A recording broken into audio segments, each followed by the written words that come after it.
that if you take charitable activities, the monarchy has an absolutely unique profile. We see this with William and the It makes no difference to charity at all. I mean, this is the thing. I mean, there's so much stuff said about the monarchy which isn't true, and there's been a very detailed study on their impact on charity by an independent authority, which said the impact is close to zero. And part of the problem with them, and part of the problem with William, who is currently in line to be the next monarch, is he's incredibly lazy. He doesn't do anything. I mean, last month he did about 4 days. Charitable input. Look at the Prince's Trust, now the King's Trust. That helped over a million. It's an independent charity that will function with or without the royals, and the impact of them on charity. I mean, William did about 4 days of work last month. 4 days in total. And when I say work, I mean turning up and waving at people, most of which is done in or near their houses. They really do very little. And they cost us £500 million a year.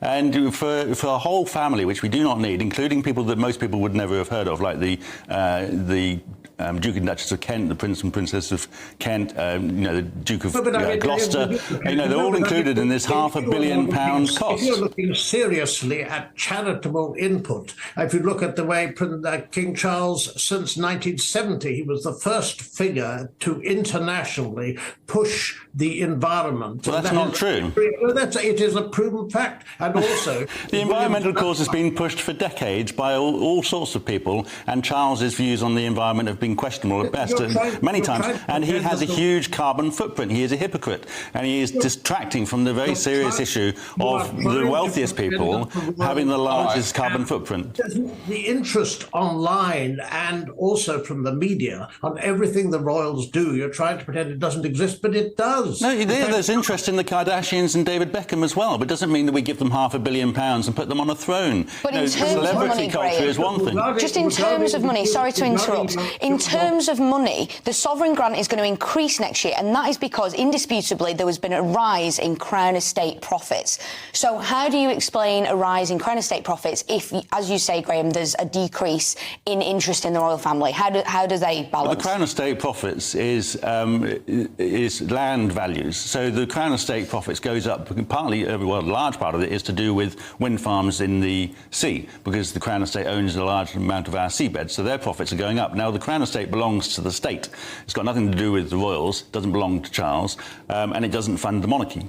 What happens is that all of that money goes to the government, but for some reason, George Osborne in 2011 decided to peg the funding for the monarchy to their profits.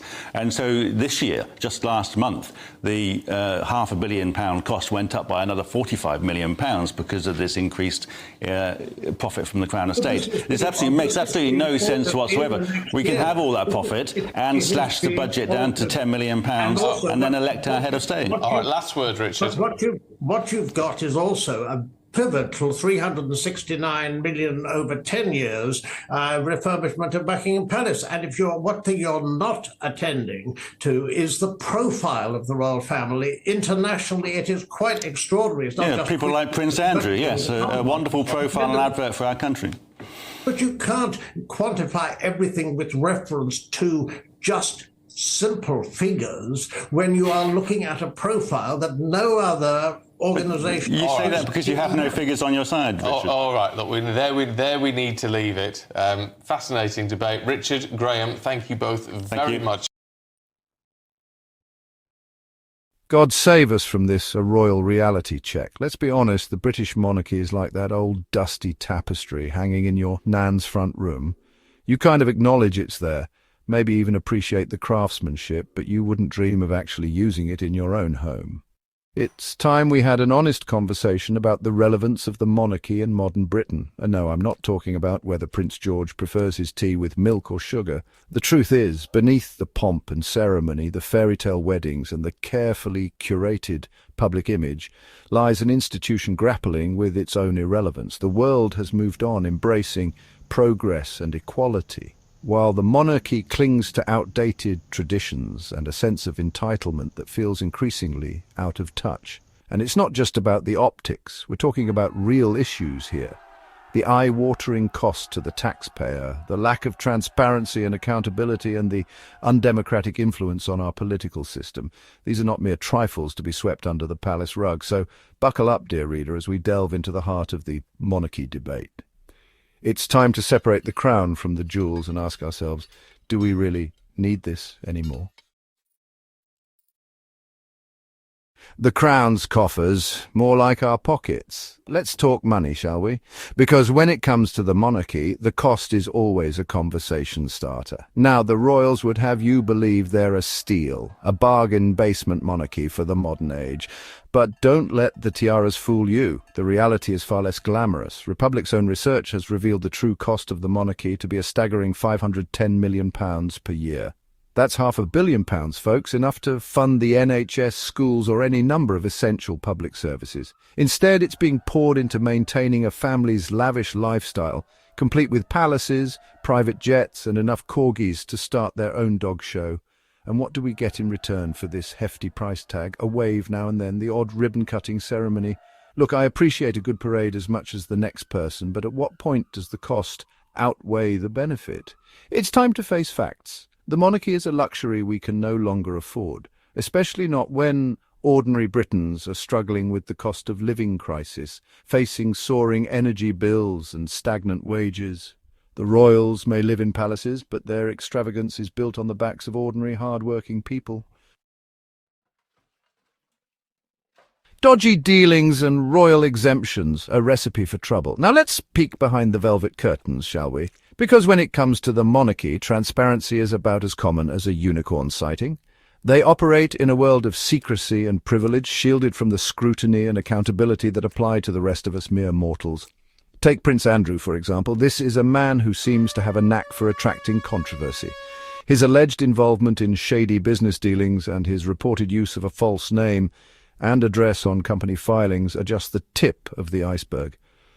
And let's not forget his association with Jeffrey Epstein, a scandal that continues to cast a long shadow over the royal family. But here's the thing. When you're royalty, it seems the rules don't quite apply. The monarchy enjoys a level of legal immunity and exemption that would make even the most seasoned lawyer blush. They can't be sued in the same way as ordinary citizens, and their financial dealings are shrouded in secrecy. This lack of transparency breeds suspicion and undermines public trust. It's a classic case of one rule for them and another for us. And in a modern democracy, that simply isn't good enough. We deserve better than an institution that operates above the law and seemingly unaccountable for its actions. Section 4, the Crown's grip, not so democratic after all. Let's talk about the elephant in the room, shall we? The monarchy's impact on our democracy. Now, I know what you're thinking, but Graham, the Queen is just a figurehead. She doesn't actually do anything political. And on the surface, you'd be right. The Queen doesn't go around issuing decrees or vetoing laws. But the reality is far more nuanced. The very existence of the monarchy, with its unelected head of state and its concentration of power in the hands of the Prime Minister, creates an inherent imbalance in our political system. It perpetuates a system where birthright trumps merit and where true democratic accountability is elusive. The monarchy's influence seeps into our political life in subtle but significant ways. From the appointment of prime ministers to the granting of royal assent for legislation, the monarch's role, however symbolic, reinforces an outdated and undemocratic power structure. It's a system that privileges the few at the expense of the many. And it's time we had a serious conversation about whether it's still fit for purpose in the 21st century.